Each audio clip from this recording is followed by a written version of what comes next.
a ver si empieza a grabar, todo aquí todavía me está. Listo. Ahora sí ya está grabando. Voy a compartir la pantalla.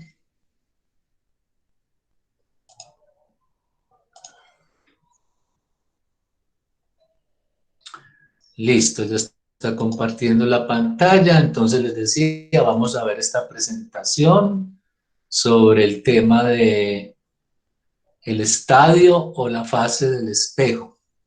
Se puede decir perfectamente de las dos formas.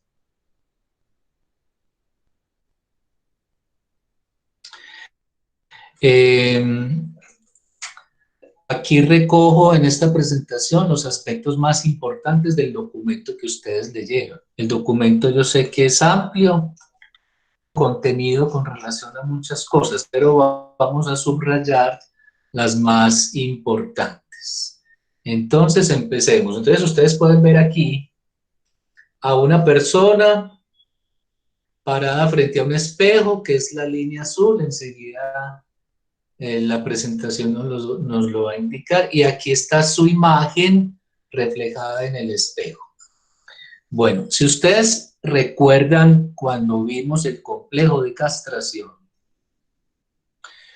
eh, yo les decía que tanto los niños como las niñas llegaban al encuentro con la castración teniendo una imagen de sí mismo como completa. Es decir, que el niño pensaba que todos los seres en el mundo son como él, o el niño lo piensa hasta antes de encontrarse con la diferencia sexual anatómica. Y la niña igual, la niña piensa que todos los seres en el mundo son como ella. Por eso el encuentro con la diferencia sexual anatómica es tan traumática tanto para los niños como para las niñas. No solo porque se introduce esa falta que llamamos castración y que niños y niñas ya sabemos viven de una manera diferente, el niño que lo tiene teme perderlo y la niña que no lo tiene pues desea tener uno. Pero se les hace traumática esa, ese descubrimiento, se les hace traumático porque vienen con una imagen de sí mismos completa. Y esa imagen de sí mismos completa la adquirieron durante esta fase tan importante que se llama la fase del espejo, y que se da entre los 6 y los 18 meses de vida, o sea, muy temprano en la vida, cuando el niño entre los 6 y los 18 meses empieza a reconocer su propia imagen frente al espejo. Bien, entonces empecemos con la presentación, que me estoy adelantando con cosas que están aquí en la presentación. Entonces, la línea azul que ustedes ven en la presentación es, hagan de cuenta, un espejo. Este sería el reflejo, la imagen reflejada en el espejo, la imagen virtual, que está a la misma distancia de la que ustedes tienen frente al espejo. De tal manera que si ustedes se acercan al espejo, su imagen se va a acercar. Y si ustedes se alejan, su imagen se va a alejar. Si no sucede así, salgan corriendo. Es decir, si usted se acerca al espejo y su imagen se aleja, eso es muy raro. Pónganse a correr porque es un asunto ya como de película de terror, precisamente, porque las películas de terror explotan mucho todo lo que tiene que ver con la imagen especular. Bien, entonces la imagen azul es el espejo. Este es el sujeto frente al espejo y al frente está su imagen virtual. Muy bien, ahí los tenemos. Entonces miremos qué es lo que pasa en la fase del espejo. Como lo encontraron ustedes en la lectura, Lacan dice que es un momento psíquico y ontológico de la evolución humana ubicado entre los 6 y los 18 primeros meses de vida. ¿Qué significa momento psíquico? Pues que tiene que ver con la constitución del psiquismo, claro. ¿Y qué significa momento ontológico? La ontología es el estudio del ser.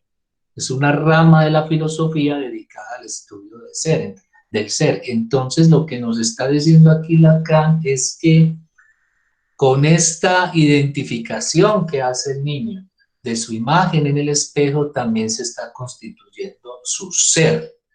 El poder decir que un niño pueda decir frente al espejo, miren, ese que está ahí frente a mí, ese soy yo. Entonces, ese es el momento ontológico, por eso también es un momento ontológico. Bien, entonces, el niño va a anticipar el dominio de su unidad corporal mediante una identificación con la imagen del semejante y por la percepción de su propia imagen en un espejo. Entonces, cuando ustedes preguntan, bueno, y cuando no existían los espejos, ¿cómo se hacía el niño una imagen de sí mismo? Pues a través de un semejante, observando a otros niños y observando también a las personas que participan de su cuidado, de su crianza. Entonces, no se necesitaba antes de espejos para que uno se hiciera una imagen de sí. Igual, las personas veían su reflejo en las aguas, en los charcos, cuando los indios cambiaron el oro por espejos, no eran ningunos tontos, no eran ningunos bobos, porque el espejo ayuda muchísimo en la constitución de la imagen que el sujeto se hace de sí y que va a constituir su ser también. Bueno, muy bien, entonces se produce una identificación. Otra vez tenemos aquí ese mecanismo psíquico tan importante que se llama identificación y que tiene que ver fundamentalmente con querer ser como el otro. Entonces el niño quiere ser como su imagen en el espejo y la identificación es lo que le permite ser ese que está ahí frente a él. Bien, el niño entonces de 6 a 18 meses va a quedar fascinado por su reflejo en el espejo, queda captado y cautivado por su propia imagen, una vez ya se reconoce en el espejo, porque en un primer momento, y ustedes de pronto lo han visto, si han trabajado en colegios con niños pequeños, con preescolares o kinders, han visto que a veces los niños entran a una sala donde hay un espejo y muchos de ellos se aterran, se asustan. ¿Por qué? Porque en un primer momento, cuando el niño ve por primera vez su imagen en el espejo, el niño ve a otro niño. Es decir, él no sabe todavía que ese que está frente a él es él.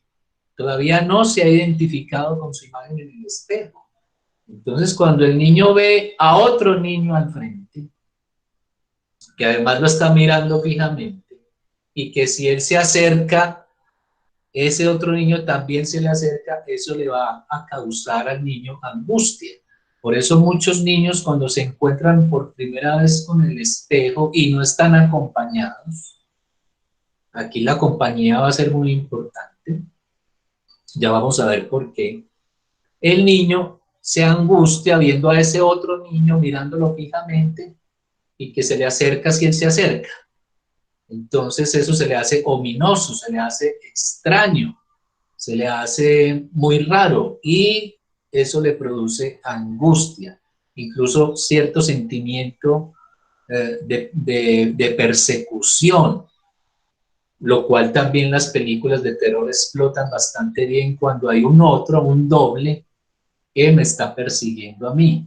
o cuando yo no reconozco mi imagen en el espejo, que es muy característico de la psicosis. El sujeto psicótico puede tener ese fenómeno de levantarse por la mañana, entrar al baño, encontrarse con su imagen en el espejo y no reconocerla, y empezar a preguntarse, ¿y este quién es? ¿Qué hace aquí? ¿Por qué me está mirando? Y probablemente ustedes han visto películas en donde el tipo termina rompiendo el espejo. Creo que en El Cisne Negro, Nina también termina hacia el final de la película rompiendo el espejo e hiriéndose a sí misma pensando que había herido a la otra. Entonces en la psicosis eso es lo que va a pasar, que el sujeto va a tener una sensación de desconocimiento con respecto a su imagen en el espejo. Bien, pero cuando el niño ya se reconoce en el espejo, cuando el niño dice, ese que está ahí frente a mí soy yo, cuando esa imagen lo fascina, lo captura, lo cautiva, prácticamente el niño se enamora de su propia imagen, eso funda el narcisismo del sujeto, que no es otra cosa que el amor a sí mismo, el amor a la propia imagen. Y por eso cuando nos encontramos frente a un espejo, esa imagen nos enamora, nos fascina, nos captura, nos cautiva. Uno lo ve cuando ustedes llegan a la universidad, van a entrar al bloque 1 y se encuentran con ese espejo gigante que hay a la entrada, en donde se refleja perfectamente la imagen de uno, y muchos entran mirándose su propia imagen y mirando cómo están y arreglándose el pelo o mirando cómo tienen su derrière, etcétera, etcétera. Entonces, Profe, esa vanidad por la propia imagen es lo que llamamos narcisismo. Dime. una pregunta, entonces, ¿se considera narcisismo cuando uno, por ejemplo, está igualmente en la calle y se queda mirándose en un espejo de un carro, en un reflejo? O sea, ¿eso es un rasgo narcisista o es narcisismo como tal? Es narcisismo, claro. Puedes llamarlo rasgo o no, pero es tu narcisismo y está bien, porque ya vamos a ver, el narcisismo es importante porque es lo que te va a permitir a ti eh, hacer un cuidado de ti misma, cuidar tu apariencia, cuidar tu cuerpo, cuidar la manera como te ves. Eso tiene que ver con una de las funciones del yo que vimos hace 8 días, que Freud denominó el, no sé si lo llama supervivencia o autocuidado, creo que así lo llama. El autocuidado tiene que ver con esa fascinación que sentimos por nuestra propia imagen, claro, sobre todo cuando uno coincide con las imágenes que nos vende la publicidad. Yo, por ejemplo, no coincido con las imágenes que nos vende la publicidad. Yo sé que no soy un tipo muy bonito, eh, eh, pero cuando alguien es bello, cuando alguien es bonito, pues su narcisismo se va a exacerbar, porque además coincide con las imágenes que nos vende la propaganda. Bueno, de pronto más adelante retomamos ese tema. Bien, entonces eso funda el narcisismo, esa identificación con nuestra propia imagen en el espejo. Entonces, les decía ahorita, antes de que el niño se identifique con su propia imagen, el niño no se reconoce estando frente a él. El niño ve a otro niño, a un semejante. Por eso, como lo vamos a ver en el video, el niño sale a buscar al otro niño detrás del espejo. Eso sucede cuando el niño todavía no se identifica con su propia imagen en el espejo. Veámoslo. con este video que creo que porque se hizo viral por todas las redes sociales. Aquí estoy esperando a que cargue. Ya va a cargar, ya.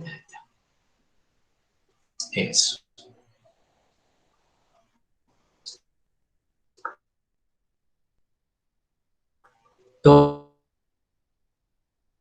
Todos hemos visto esta imagen, creo yo.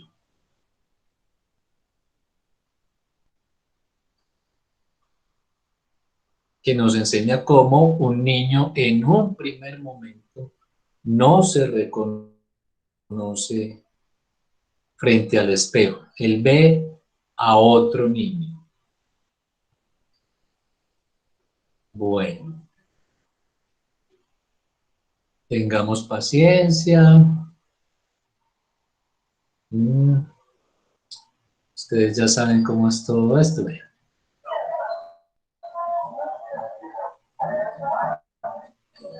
Pues el niño ve a otro. Y se va a ver detrás dónde está ese niño que está viendo.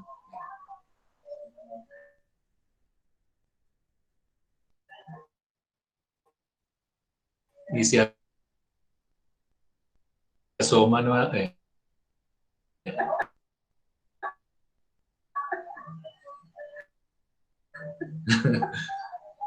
Se asoma, se asoma. Entonces no logra identificarse.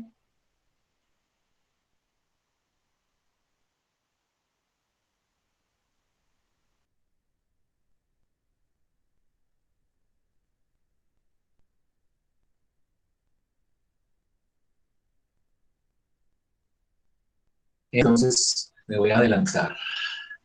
Es esta, la imagen que se observa en el espejo. Por eso este asterisco acá, tratando de mostrar que el niño hace una gestal de su imagen, la toma como una totalidad y por eso la percibe como una imagen. Con esa gestal de la imagen corporal es la que va a darle forma al yo. O sea que solo a partir de este momento se constituye el yo en el sujeto. Cuando el sujeto puede decir frente a su imagen, ese que está ahí frente a mí, como aquí lo vemos, esa que está aquí frente a mí, esa soy yo. Antes de que se constituya el yo, ¿qué pasaba? Pues pasaba que el niño no sabía que tenía un yo. Pasaba que el niño, desde el momento en que nace hasta los 6 meses, el niño piensa que él es el centro del universo y que todo lo que le rodea es una extensión de él. Por ejemplo, cuando el niño toma del seno el alimento, él piensa que el seno es una extensión de su boca.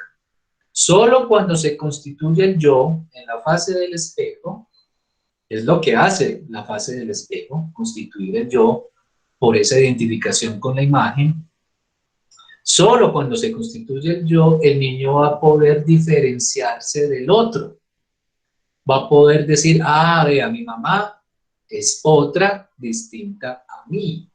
Mi hermano es otro, mi papá es otro.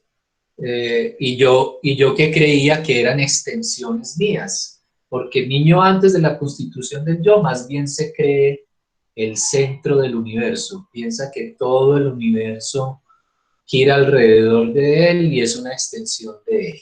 Bueno, que Freud en algún texto a eso lo llama el sentimiento oceánico. Y él explica que el sentimiento oceánico que a veces experimentamos cuando hacemos meditación, por ejemplo, tiene que ver con esa primera experiencia o sensación que experimenta el niño antes de los 6 meses, que él cree que es el centro del universo. Bien, entonces esa identificación con la imagen constituye, como lo vemos aquí con esta flecha, como un retorno. Aquí está la identificación, la flecha roja, y el retorno es la constitución del yo. Entonces, esta identificación a la imagen en el espejo constituye el yo del sujeto, que no es otra cosa que la imagen que el sujeto se hace de sí mismo. Una vez el niño se identifica con su imagen en el espejo, va a poder decir, ese que está ahí frente a mí, ese soy yo.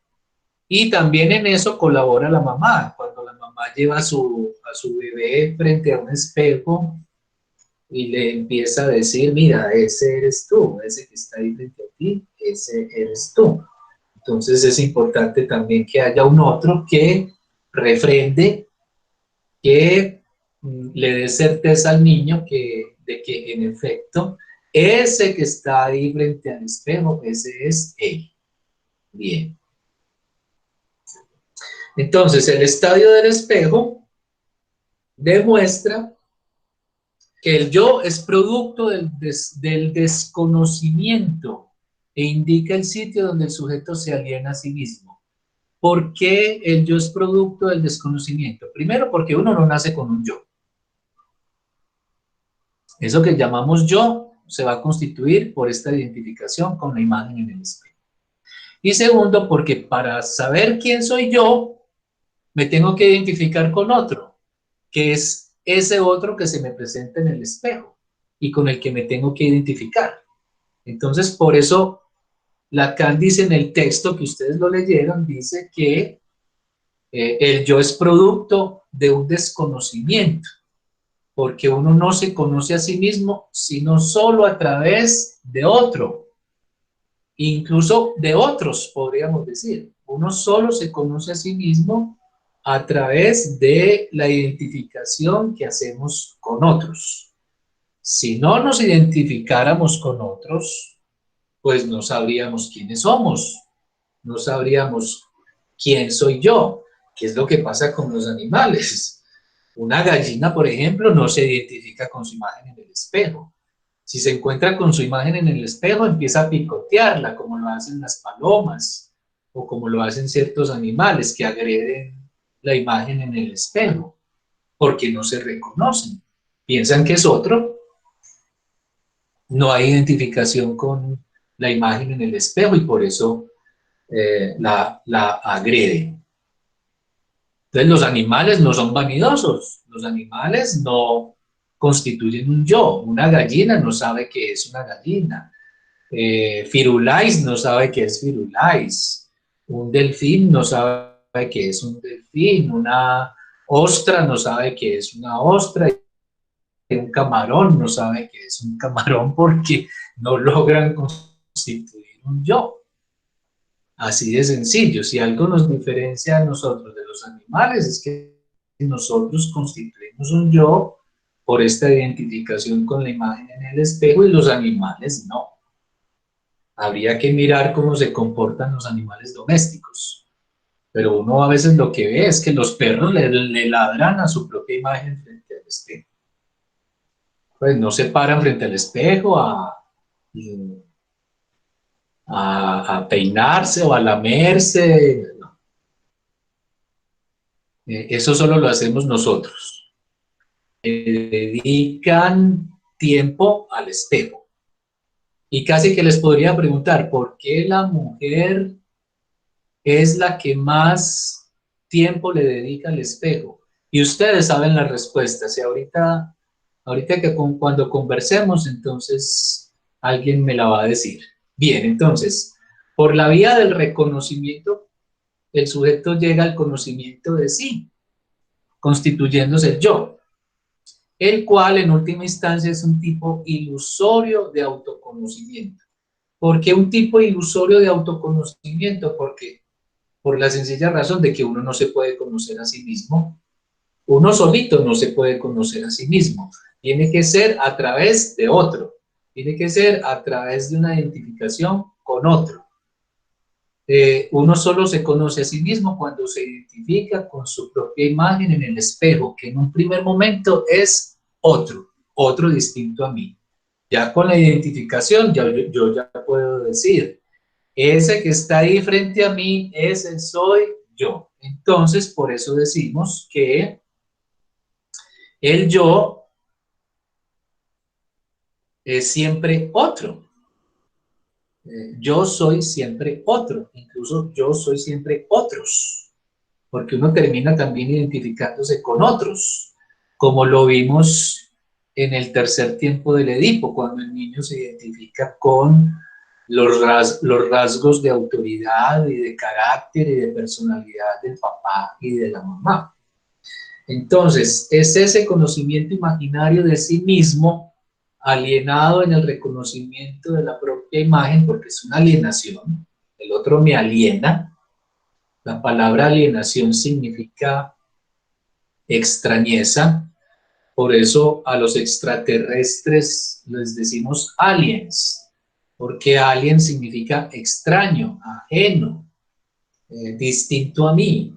Y la alienación consiste en eso, en que algo extraño eh, se apodera de mí, me captura, me capta, como lo dijimos ahora con el narcisismo que se funda en esa identificación. Entonces, el sujeto queda alienado en el reconocimiento de la propia imagen y es lo que Lacan denomina conocimiento paranoico de sí mismo. ¿Por qué conocimiento paranoico? Porque para conocerme a mí me tengo que identificar con otro y ese otro en un primer momento es un alien, es un extraño, es alguien a quien yo en un primer momento no reconozco y se me hace paranoico, es decir, persecutorio, como lo vemos en las películas de terror y en El Cisne Negro, y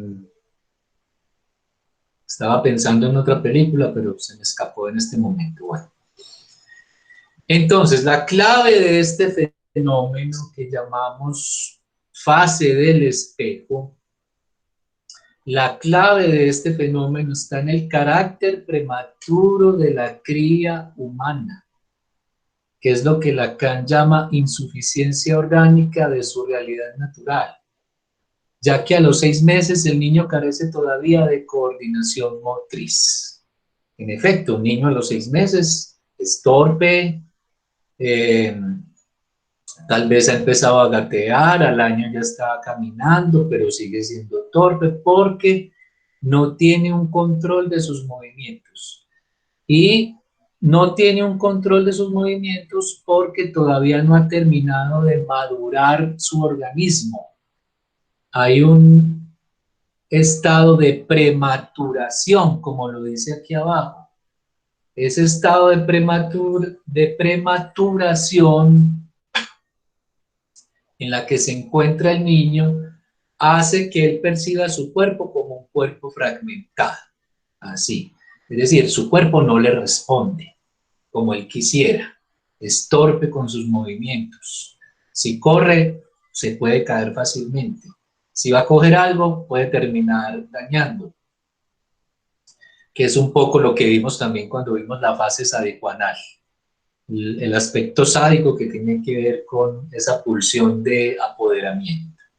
Entonces, ¿qué significa estado de prematuración? Pues que todos nacemos prematuros.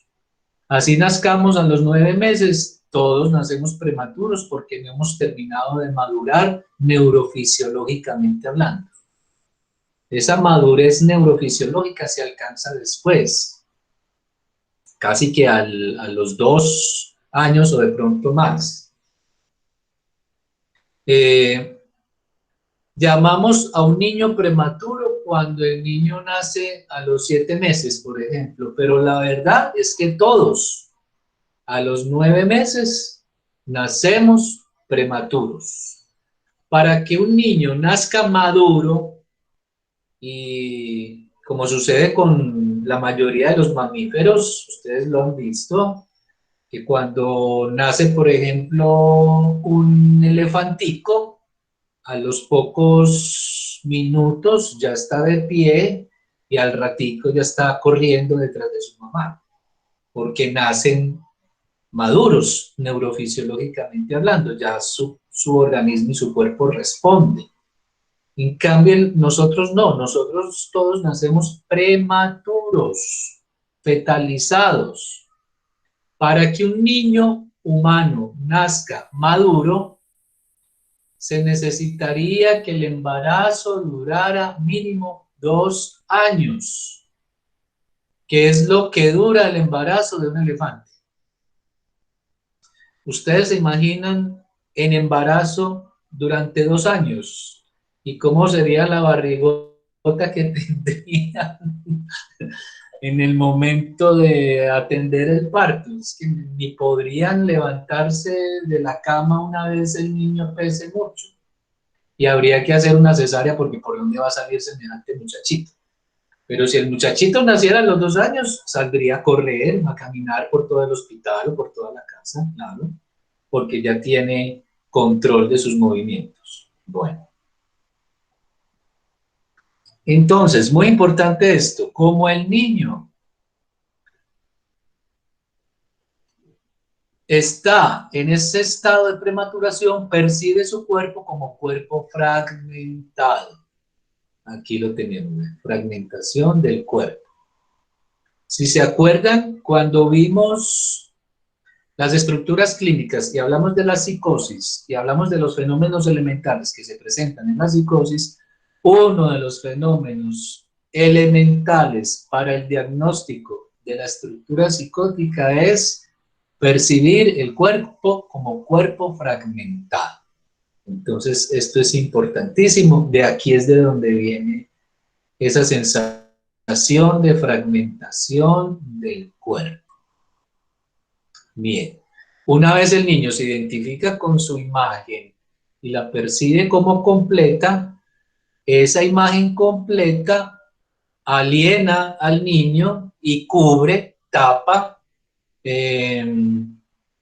vela el estado en el que él se encuentra con relación a cómo experimenta su cuerpo. Bien.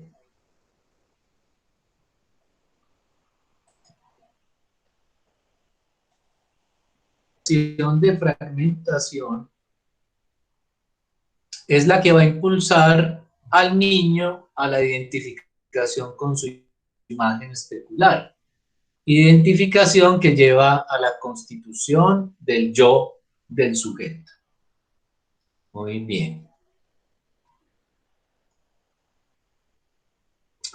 Bien, viene algo muy importante que tiene que ver justamente con esa angustia que experimenta el niño al percibir su cuerpo como cuerpo fragmentado. Y es que entre el sujeto y su imagen, en un primer momento, entre el sujeto y la imagen que percibe en el espejo, surge una tensión agresiva.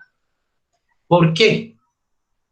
Porque el contraste entre esa imagen ideal, y es una imagen ideal porque es percibida como completa, y su incoordinación motriz, ese contraste entre la imagen y su incoordinación motriz es experimentado por el niño como una rivalidad con su propia imagen. Es decir, que la completud de la imagen amenaza al niño con la fragmentación. Entonces surge esa tensión agresiva entre el niño y su propia imagen. Tensión agresiva que vamos a ver en toda una serie de fenómenos que vemos en la vida cotidiana. Ya los vamos a ver. Entonces, en el estadio del espejo se produce entonces de esta manera una tensión agresiva entre el sujeto y la imagen. Y esa tensión agresiva funda todas las manifestaciones de agresividad en el ser humano. Y esto es muy importante porque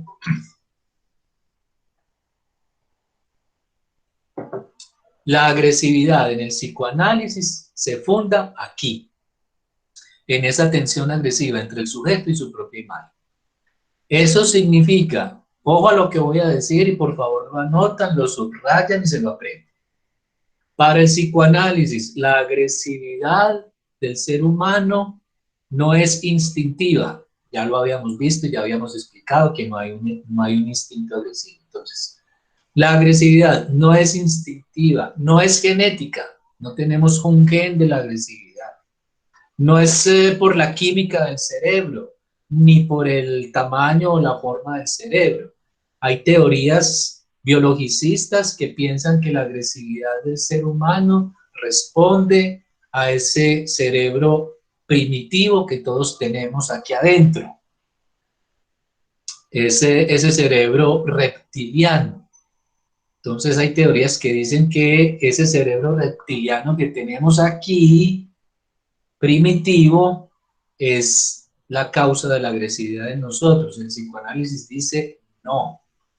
¿Y por qué lo llamamos cerebro reptiliano? Pues porque venimos de los reptiles. Es decir, antes de ser seres humanos fuimos monos, y antes de ser monos fuimos reptiles, y antes de ser reptiles fuimos peces, y antes de ser peces fuimos bacterias, en un proceso evolutivo de miles de millones de años.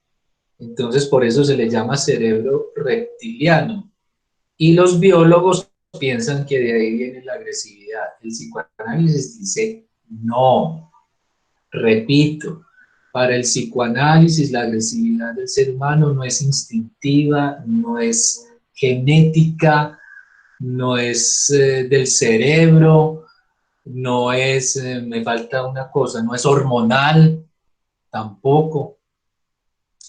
Toda la agresividad del ser humano se desenvuelve aquí, en la relación que establece el sujeto con su propia imagen. Una relación que produce siempre una tensión agresiva entre el sujeto y la imagen ideal. Entonces veamos las manifestaciones de la agresividad en el ser humano. Son las que se fundan en esa tensión agresiva, son la rivalidad. Esta imagen es muy bonita porque nos va a mostrar casi todo esto. Rivalidad, celos, dale los celos a la niña. Envidia, igual. Intenciones agresivas, con gestos, dichos, miradas. Por ejemplo, cuando ustedes ven salir a su mejor amiga muy arreglada porque se van a ir de rumba, y cuando la ven y la ven tan bonita, tan completa, tan ideal, ustedes la saludan y le dicen, ay, ¿cómo estás de repuesta? Entonces, decirle a una amiga, ¿cómo estás de repuesta? Eso lleva su puntilla, su puntillazo, es una intención agresiva con un dicho, pero también con gestos y miradas. También los actos agresivos responden a esa tensión agresiva, insultos, golpes, violencia, etc. Estos actos agresivos son los que explican todos los maltratos que se dan dentro de la familia, el maltrato intrafamiliar, incluso los asesinatos pasionales. ¿Por qué? Porque si, por ejemplo, mi exnovia se va con otro, y eso me produce a mí envidia y celos, y no logro controlar mi agresividad, entonces la mato a ella, porque se supone que era solo para mí, y también mato al novio por haberse robado a mi novia, y además termino suicidándome yo para no asumir la responsabilidad por esos asesinatos. Todos hemos escuchado historias de crímenes pasionales. Ah, aquí está. Pasó al acto, darle muerte al otro. Eso también responde a esa tensión agresiva. Aquí la tenemos resumida en esta foto. Muy bien. Siempre que se vea al otro, nuestro semejante, más completo que yo, más inteligente, más bonito, más alto, más rico, más poderoso, etcétera, etcétera, etcétera, con un carro más potente, con una moto, si soy pobre, más bonita, etcétera, etcétera, etcétera. Eso siempre desencadenará una agresividad dirigida a él, manifestada en celos, envidia y rivalidad. como cuando el niño ve que la niña tiene el helado más grande y él solo tiene una palita de hielo. Entonces mírenle la envidia y los celos porque la otra está más completa que él, claro.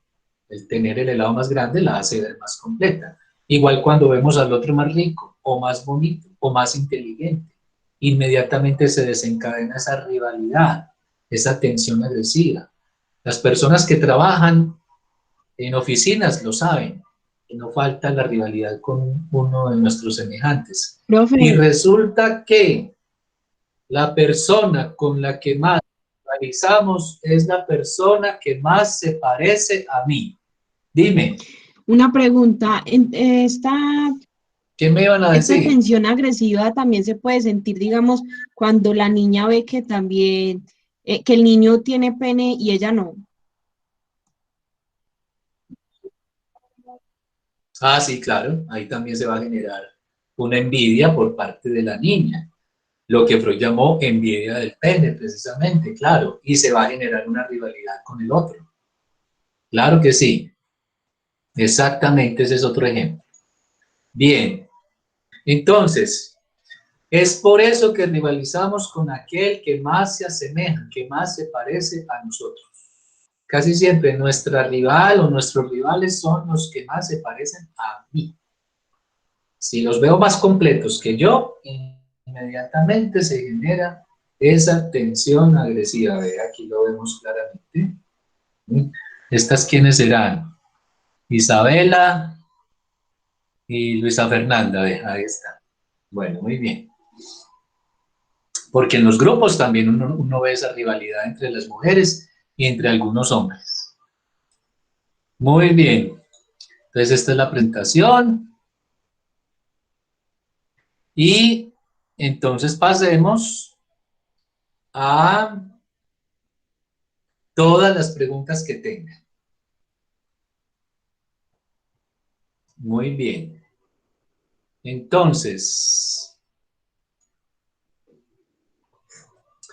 eh, para la participación con sus preguntas, por favor, no solamente van a abrir el micrófono, sino que también van a abrir su imagen. Quiero verlos, quiero ver cómo están, reconocerlos. Y si me quieren contar también cómo están, pues lo pueden hacer. Entonces ya saben, abren micrófono y abren cámara. Escucho entonces sus preguntas.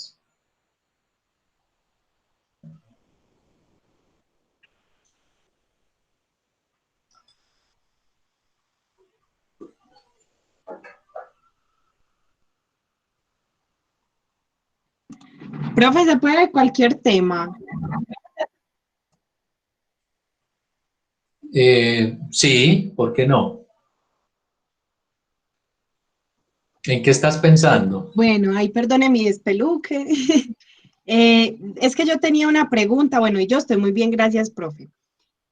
Cuando me vi el documental de Freud que usted puso en el proyecto docente, y era que, por ejemplo, en el documental, pues yo veía que ellos hacían unas interpretaciones de los sueños, pero, o sea, ellos no explicaban cómo llegaban a eso. Y entonces yo me empecé a cuestionar cómo el terapeuta, el psicoanalista, sabe que esa interpretación que está haciendo es la correcta y no que corresponde, por ejemplo, a otro deseo reprimido. Entonces, uno cómo sabe que va por el camino que es. Ah, ese es un tema álgido y complejo. ¿Qué es una interpretación? ¿Qué es una interpretación en el psicoanálisis? Yo tengo un texto en el blog sobre eso. Tengo un par de textos sobre la interpretación, los puedes buscar. Pero solo para responderte en parte, tengo que decir lo siguiente. Nunca un psicoanalista eh, interviene con su paciente desde su saber. No interviene desde su saber, no interviene desde su experiencia, no interviene desde sus prejuicios. Por eso se hace un psicoanálisis para para curarse de todas esas cosas, no interviene con consejos, con sugerencias, que son sugestiones. ¿Te acuerdas del primer video que vimos sobre pensamiento mágico pendejo? Bueno, no, nada de eso. Entonces eso hace difícil lo que es interpretar al paciente, pero la interpretación tiene que ver mucho con los dichos del paciente. Por eso el lenguaje es la herramienta fundamental de la intervención, no solamente en el psicoanálisis, sino en todas las psicoterapias.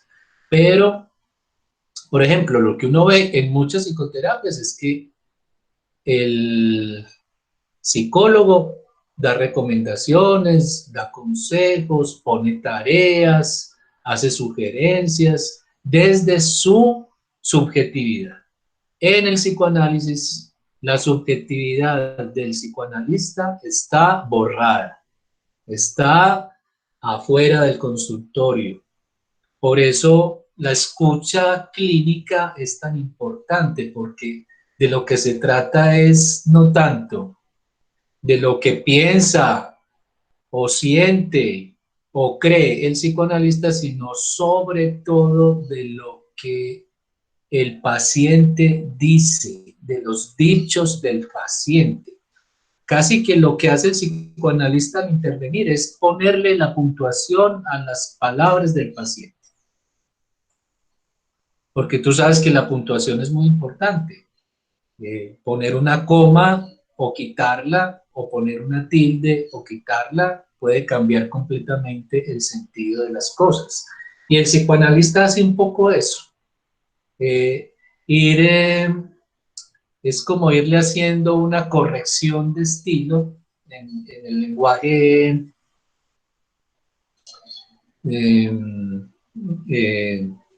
¿cómo se llama? Lingüístico, en el lenguaje de la lingüística. El psicoanalista lo que hace es una corrección de estilo. Va, dependiendo de lo que dice el paciente, le va devolviendo, incluso devolviendo sus propias palabras para que él las organice, las acomode, y eso va a tener efectos, por supuesto, en su subjetividad. Pero, Caterine, sí es un tema un tanto difícil. Búscate en el blog, en el buscador, busca interpretación, a ver qué te sale, y puedes leer las entradas del blog.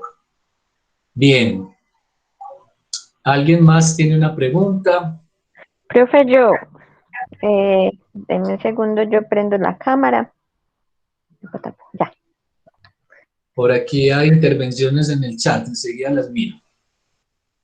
Bueno. Profe, cuando se manifiesta estas tensiones agresivas en el niño, ¿qué es lo que determina que un niño, por ejemplo, manifieste envidia y otro lo manifieste en violencia o en golpes o en la agresividad propiamente dicha?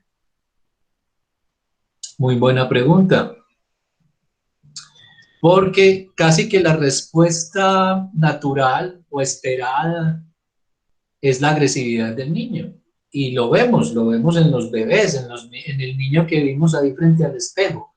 Esos niños, cuando encuentran que su amiguito, su compañerito, su hermanito tiene un juguete que él no tiene, corre a agredirlo, corre a arrancarle el juguete, corre a empujar al otro niño y pegarle. Eso lo vemos permanentemente en los niños entre los 6 y los 18 meses. Por eso, en ese momento en el que el niño agrede a otro, es importantísima la intervención de los papás con su autoridad, poniéndole límites a la agresividad del niño.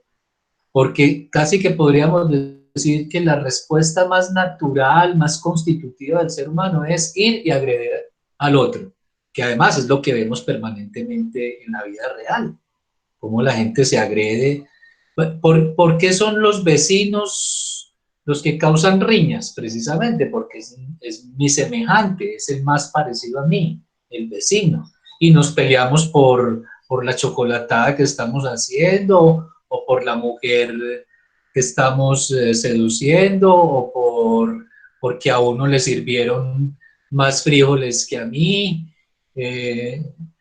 porque este puso un matero eh, en su balcón que la mata alcanza a ocupar el mío, etcétera, etcétera, etcétera. Entonces corremos a medirnos y por eso vemos las riñas en todas partes, no solamente en los barrios populares, en todas partes vemos las riñas.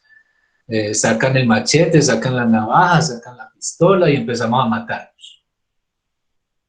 Entonces, ¿cómo se controla ese acto, ese paso al acto agresivo? Con la intervención de la autoridad de los padres.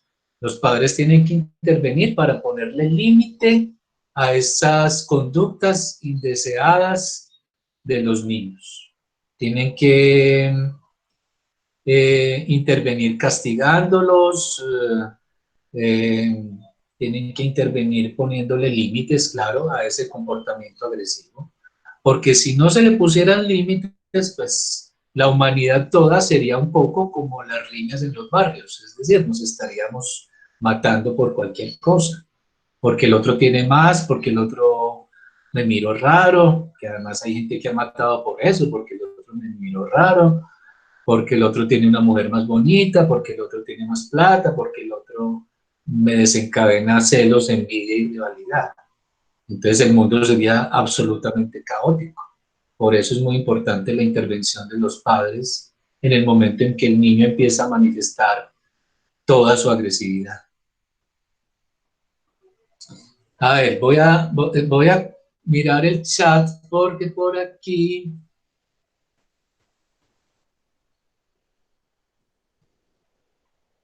Profe, yo tengo una pregunta también, pero no sé si es después de que leas el chat o... Sí, espérate que Matías dice que debe estar hablando de la identificación a la imagen en el espejo, eso fortalece el ego, sí. Eso es lo que llamamos autoconcepto, sí. El autoconcepto es el narcisismo, claro. Luisa Fernanda tiene una duda. Profe, Espero que sí, enseguida. Ah, Luisa, dime, ¿cuál es tu duda? pues es que hace unos meses yo estuve en terapia y cuando estaba pues en terapia, la psicóloga siempre ponía un espejo frente a donde uno se sentaba para que ella le diera a uno la consulta. Y pues a mí en lo personal no me gustaba mucho eso, inclusive cada que yo iba a terapia yo le pedía que por favor quitara el espejo porque no me gustaba verme frente al espejo cuando estaba pues haciendo como la sesión Claro, con ella. Entonces ella me explicó claro, que ese espejo tenía una historia muy curiosa, porque pues me decía que ella pues pues no lo hizo como por mirar a ver qué pasaba, sino que pues lo puso así como para que adornara la oficina. Y cuando lo puso empezaron a pasar cosas muy extrañas, pues que había gente que toda la sesión se miraba en el espejo, gente que se alejaba para no verse en el espejo, personas que ni le paraban bola al espejo y pues seguían hablando con ella así súper normal. Entonces, pues respecto con lo que dijiste, no sé cómo se podría definir ese comportamiento de él, me gusta verme, no me gusta verme, me da igual. no, de todos modos las imágenes en el espejo, si bien nos producen fascinación y nos cautivan, también se nos hacen persecutorias e incómodas, claro que sí, como cuando alguien se nos queda mirando fijamente. Eso incomoda. Bueno, ya hablamos el otro día del objeto mirada, de la pulsión escópica. Y aquí en la fase del espejo lo que está en juego es la pulsión escópica precisamente. No, muy charro esa manera de atender a los pacientes de esta psicóloga, poniéndoles un espejo al frente. Eso es muy paranoico, muy... Sí, además no todos gustamos de nuestra imagen en el espejo. Eh, no todos coincidimos con las imágenes ideales que nos vende la propaganda y la sociedad. Además tenemos defectos, tenemos la nariz torcida o, o los ojos viscos o una cicatriz o estamos gorditos o en fin, hay muchos rasgos físicos que no nos gustan y lo que menos nos gusta es que un espejo nos los recuerde. Entonces, a veces la relación con la imagen no es dulce, no es feliz, no es fácil. A veces esa imagen incluso nos hace sentir acomplejados, precisamente porque, por ejemplo, no tenemos la estatura que se esperaría que tuviéramos. Entonces, si soy bajito y me paro frente a un espejo, pues no me gusta que la imagen me recuerde lo bajito que soy. Y así sucede con muchas cosas, y muchos de los complejos de inferioridad tienen que ver con justamente no coincidir con esa imagen ideal que nos vende la sociedad y la propaganda. Pero sí, yo también le hubiera dicho, Luisa, también le hubiera dicho a la psicóloga que retire el espejo de ahí, pues qué pereza uno viéndose ahí al frente mientras habla con la psicóloga. Me parece Sí, pero pues absurdo. sino que me pareció muy curioso, pues es porque ella inclusive se reía diciéndome eso, ella me dijo como yo lo puse solo para decorar y a los días vi que empezaron a pasar cosas muy extrañas y nos reímos pues de eso porque me contaba era eso, pues gente que toda la sesión se la pasa mirándose en el espejo, gente que no le para bolas al espejo y pues está frente al espejo, pero pues es como si no hubiera nada ahí y personas como yo que pedían hasta que quitaran el espejo. O sea, ni Ajá. siquiera como voltealo o alguna cosa, sino que yo misma me paraba y quitaba el espejo y yo le decía como ya sabes cómo funcionan las cosas. Y ella me decía como sí, dale que no hay problema. Claro, claro. Bueno, y Matías dice por aquí que han hecho experimentos con chimpancés y ellos empiezan a reconocerse después de ciertas sesiones, marcándole la frente con un color. Sí, es verdad, hay experimentos en donde el chimpancé e incluso los orangutanes tienen cierta capacidad para reconocer su imagen en el espejo, o suponemos que reconoce su imagen en el espejo, porque ninguno de ellos ha dicho hasta el día de hoy, ese que está ahí frente a mí, ese soy yo. Lo que sí sucede mucho con los chimpancés y los orangutanes es que después de un rato de verse en el espejo ya no les interesa seguirse mirando, no se desentienden de la imagen que están viendo frente a ellos, no les vuelve a llamar para nada la atención, muy distinto a nosotros. Y dice Matías, a los psicólogos los llamaban alienistas, ¿sí? Y hay una serie en Netflix que se llama así, El Alienista, y mencionan a Freud. Creo que Freud participa ahí como uno de los protagonistas. Entonces, aquí dice, Caterine me dice que es muy buena la serie, sí, yo la vi, es muy buena. Y se llama así, el alienista, porque anteriormente llamaban a los psicólogos así, o a los que estudiaban la mente y la psique así, a alienistas, porque la psique es como algo alienante para uno, y ya lo vimos con el yo tiene un carácter alienante, responde a una alienación con la imagen. Exactamente, por ser algo extraño. Como el psiquismo en esa época era algo raro, extraño, apenas se estaba investigando, a los primeros psicólogos los llamaban alienistas, estudiosos de ese alien tan raro y tan extraño que era la psique o la mente. Bueno, muy Profe, yo bien, tengo una pregunta, dale. pero pues no tengo la cámara buena, entonces Valentina, así. Valentina quería preguntar. Démosle la palabra a Valentina primero. Bueno, listo. Profe, hola. Hola, Sí me veo, Valentina. sí. Ok, profe, cuando estábamos Sí. leyendo, cuando estaba leyendo acerca de, para el taller del miércoles, había uno de los textos complementarios que eran las 3 respuestas del niño frente al deseo de la madre, ¿cierto? Y una de las respuestas era que el niño como un objeto, ¿cierto? Que daba como resultado a Ajá. un niño psicótico, con una estructura psicótica, ¿cierto?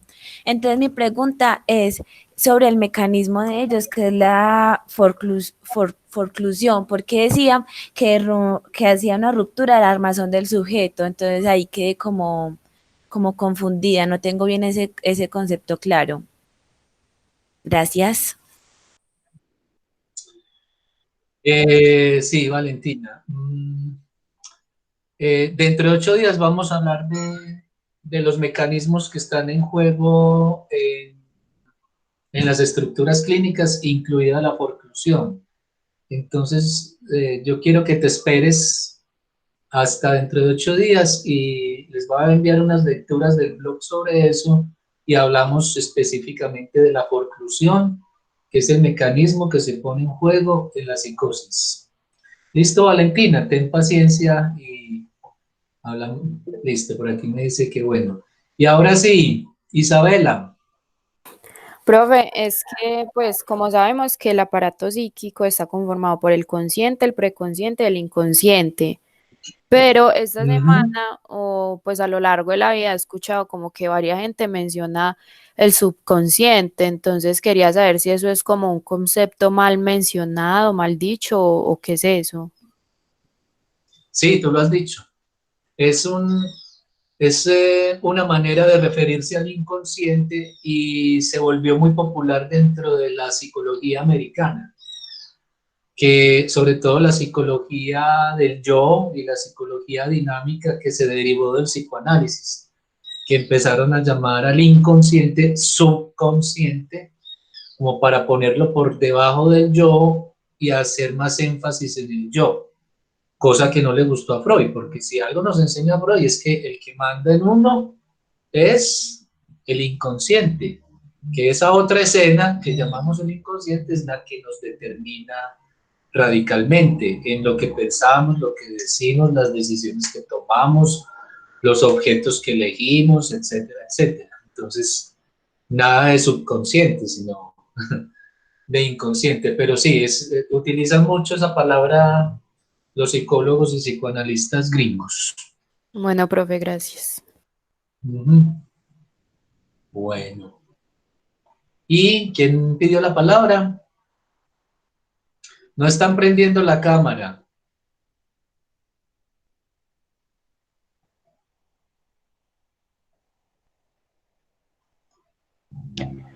¿Alguien Profe, más? yo voy a hacer la pregunta que hizo la compañera Carol, y es que si la baja autoestima tiene que ver con este estadio de la identificación, pues como del niño con el espejo y identificarse con sí mismo y la fragmentación, o la baja autoestima es algo que se desarrolla durante, de ahí hacia adelante, inicia pues como en este estadio y se va formando en adelante, o aquí definitivamente es donde se da como un punto crítico en la formación de la autoestima. Claro, la autoestima es el narcisismo. Entonces, siempre que ustedes escuchen en el discurso de la psicología la palabra autoestima, eso es el narcisismo. Es decir, el amor a nuestra propia imagen, el amor a sí mismo. En el estadio del espejo se constituye el narcisismo, es decir, la autoestima, estimarse a uno mismo, tenerse estimación, aprecio, amor, cariño. Y eso depende de esa identificación que hace el niño con su propia imagen, pero también depende del otro que lo acompaña. Cuando una mamá quiere a su hijo, lo ama, es su preciosura, así sea un murcielaguito, pues la mamá le va a decir frente al espejo, mira, cómo eres de lindo, cómo eres de hermoso, eres mi preciosura, eres lo más lindo que hay en este mundo, etcétera, etcétera. Y eso va reforzando, esas palabras de la mamá van reforzando la autoestima del niño, su narcisismo. Incluso hay gente fea que es muy narcisista y eso hace que les vaya bien en la vida de muchas maneras, incluso en el amor, porque se tienen tanta confianza que logran transmitir a los otros esa confianza, esa autoestima, ese amor propio que tienen, que sienten. Pero si la mamá no te quiere, no ha sido un hijo deseado y te maltrata, ella frente al espejo o sin el espejo te va a decir, vea cómo es de bruto, vea cómo es de feo, vea que no sirve para nada, vea esas orejas tan grandes que tiene, etcétera, etcétera. Entonces, ¿cuál va a ser la imagen que se va a hacer el niño de sí? Pues una imagen desfavorable, para nada de autoestima, no se va a autoamar, a autoquerer, sino que se va a despreciar, a mortificar, a maltratar, porque no es como se esperaría que fuera a los ojos de su madre y a los ojos de nosotros. Entonces hay gente que crece muy acomplejada con su imagen, con su figura, porque han sido maltratados desde niños por sus padres con relación a un defecto físico, etcétera, etcétera, etcétera. Incluso hay toda una psicología que se apoya en esto de la autoestima, ¿sí? Entonces, hablan de que hay que reforzar la autoestima, que te tienes que querer mucho a ti mismo, y tienen técnicas o metodologías para que tú refuerces ese autocuidado y esa autoestima. Pero incluso cuando las mujeres intervienen en su cuerpo, porque se sienten acomplejadas, por ejemplo, porque tienen los senos pequeños y se ponen unas prótesis que se los hacen ver muy voluptuosos, entonces tienen la sensación de sentirse más seguras, más llamativas. Ahora sí se les eleva la autoestima, se quieren más a sí mismas, pero eso es una ilusión, porque fácilmente viene alguien y les dice, ve cómo te quedaron de grandes los senos, entonces ya lo que van a querer es quitarse las prótesis, y así hay mujeres que se las pasan de cirujano en cirujano tratando de arreglar los defectos que le den los otros, y eso habla en ella de una baja autoestima. Pero lo que quiero decir con esto es que no es reforzando la autoestima que se curan o se alivian los problemas y el sufrimiento de las personas, no, eso es muy imaginario, eso es muy ilusorio, ¿sí? Pues claro, nada más fácil que elevar la autoestima de una mujer que decirle lo bonita que está, lo bien que se le ve su vestido, etcétera, etcétera, o ponerse prótesis, ya sea en los senos o en las nalgas, que quedan horribles, pero ustedes ven a estas mujeres de la farándula bailando, mostrando las nalgas que se operaron y se ven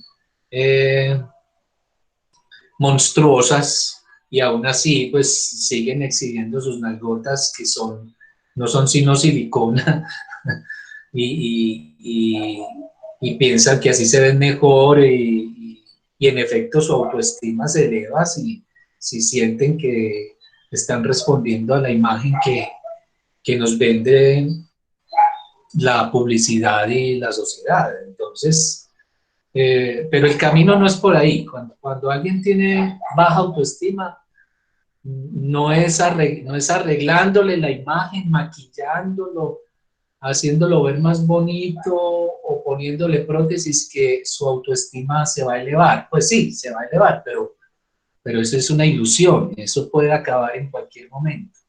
Entonces, pero hay terapias que se basan en eso, y hay libros de autoayuda que se basan en eso, en elevar la autoestima, en que tú te tienes que querer, párate frente a un espejo, mírate detenidamente, empieza a decir lo mucho que te quieres, etcétera, etcétera, etcétera. Bueno, creo que te respondí, Caterina, ¿cierto? Sí, profe, muchas gracias. Ok. Ah, sí, el próximo viernes es festivo. Entonces nos vemos en 15 días. ¿Ah? 1 de mayo, Día del Trabajo. Se debería llamar Día del Teletrabajo para todos los que estamos encerrados en la casa. Profe, yo tengo otra preguntita. Trabajando. Ah, Carol está sin trabajo. Bueno, entonces, igual, Día del Teletrabajo. Bueno, Profe, yo tengo otra dudita. sí, festivo. Dime, Caterine. Bueno, es que resulta que entre más me pongo a leer los textos que usted nos manda, me salen como más dudas y dudas sobre el psicoanálisis y todo esto. Sobre el texto, Ah, de eso se trata. sobre el Para eso son los textos. sí, son chéveres, la verdad. Sobre el texto que dice que la universidad no forma psicoanalistas. Se dice, pues, y, pues lo que decía ahí era que el psicoanalista se forma desde su conocimiento. Es decir, que no hay como una carrera como tal de psicoanálisis, sino que eso se incluye dentro de la psicología. Entonces existe, por ejemplo, quien pueda solamente con puros textos ser psicoanalista y cómo uno puede llegar a No, ese no, tipo de no. formación, a ese tipo de formación. Y yo digo, no, no, no, no, no. No, Caterine. Bueno, evidentemente leíste el texto, pero el texto también dice que un psicoanalista se forma en su experiencia como paciente. Es decir, un psicoanalista se forma en el diván. Un psicoanalista se forma pasando por una experiencia de cura psicoanalítica con otro psicoanalista.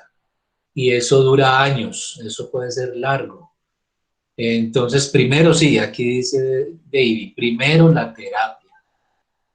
Si te vas a formar como psicoanalista y te gusta el cuento, vaya pensando en elegir a un psicoanalista para hacer una experiencia de terapia psicoanalítica. Eso es lo fundamental. Uno se forma en el diván. El producto de un análisis es el psicoanalista. Pero también tiene que estudiar la teoría, tiene que estudiar a Freud, tiene que estudiar a Lacan, tiene que estudiar psicopatología, saber de las estructuras clínicas, etc. Y eso lo hace a veces en la universidad, viendo cursos de psicoanálisis, o yendo a instituciones psicoanalíticas.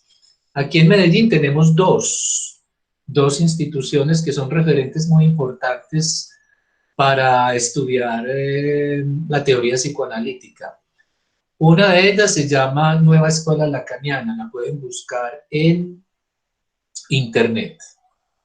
La Nueva Escuela Lacaniana, que queda cerca de la universidad, queda por Sudamericana, y los foros lacanianos, que queda en el rompoide del 80 con Colombia. Esas dos instituciones, pues los psicoanalistas que dirigen esas dos escuelas, antes todos pertenecían a una misma institución que se llamó Asociación del CAP, no, asociación, vea, ya se me olvidó y yo pertenecía a la asociación. La Asociación Psicoanalítica de Colombia, creo que se llamaba. No estoy seguro. Pero hubo una escisión que provocó que unos se fueran a crear la ANEL y otros se fueran a crear los foros. Entonces, estas dos instituciones tienen seminarios, cursos, grupos de estudio, bibliotecas, en donde se reúnen a estudiar la teoría psicoanalítica, si les interesa. Entonces, aquí en Medellín, afortunadamente, contamos con estas dos instituciones. Y entonces, para formarse como psicoanalista, primero el análisis personal. Segundo, estudiar la teoría. Y tercero, cuando te autorices como psicoanalista y empieces a atender pacientes, hacer supervisiones, es decir, ir donde otro psicoanalista a que supervise cómo estás dirigiendo tú la cura de tus pacientes. Esas tres experiencias son las que forman un psicoanalista. El título de psicoanalista no lo da la universidad. Creo que te respondí, Caterine. Bueno. ¿Alguien más? Profe, sí me respondiste, gracias. Y eso era otra duda, es que, no sé, es que tengo muchas preguntas. Freud hasta ahora ha sido el único que se ha autoanalizado, ¿y cómo se llega a lograr eso? El autoanálisis. Ah, no.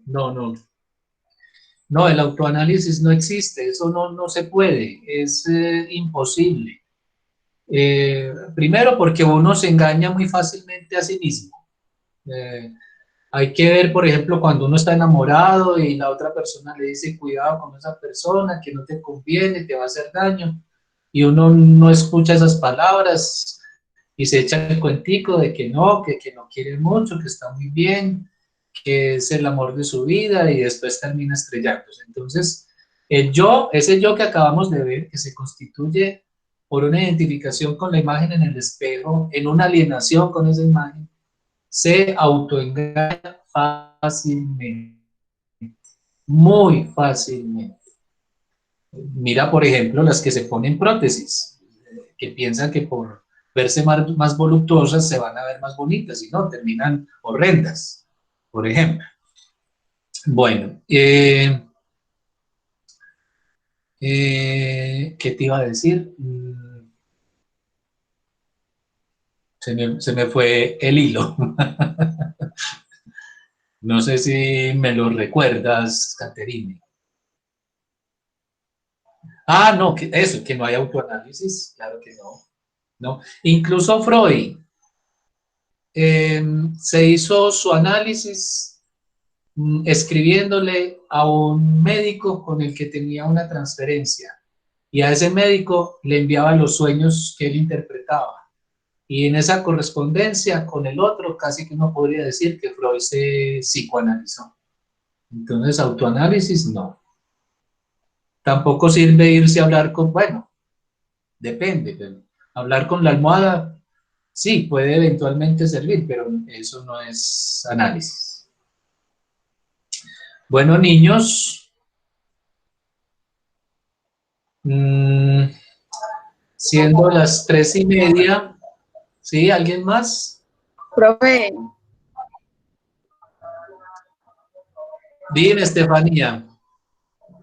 profe, es que, pues, volviendo al tema del narcisismo, sino que yo tenía una idea equivocada o negativa del narcisismo, pues, como de una persona que más bien solamente cree que el mundo gira en torno a ella, pero entonces no sé si el narcisismo puede llegar a tener esa connotación negativa o si eso ya sería egocentrismo. Y lo otro que les iba a decir es que del foro lacaniano, ellos antes de que empezara la pandemia estaban dando unos foros muy interesantes y los van a empezar a dar virtual. Entonces voy a buscar sí. y eso, entonces creo que la próxima es el 5 de mayo, martes. Entonces voy a buscar el correo y se los mando por si se quieren inscribir. Listo, me parece muy bien, sí. El egocentrismo es un narcisismo exacerbado. Entonces, el narcisismo es importante porque te da una imagen de ti para cuidarla, estimarla. El narcisismo es importante porque hace que tú te cuides a ti mismo, claro. Por eso es importante el narcisismo, pero un narcisismo exacerbado es horrible. Hay personas que son muy narcisistas, que piensan que el mundo gira alrededor de ellos, y eso le acarrea problemas a las personas que están a su alrededor y termina acarreándole grandes problemas también al narcisista, aunque a veces hay narcisistas que ni les importa lo que el otro pueda pensar o sentir con relación a su presencia o a su manera de desenvolverse en la vida. Entonces, pero son personas que terminan solas y y terminan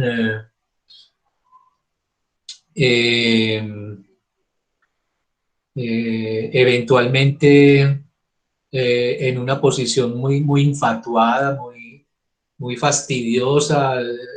Nadie los va a querer precisamente por lo egoístas y narcisistas que puedan llegar a ser. Claro. Entonces el narcisismo tiene una cara positiva y una cara negativa, dependiendo del grado de narcisismo que uno pueda tener. Bueno, entonces con esta última intervención de Estefanía, vamos a dar por terminada la clase.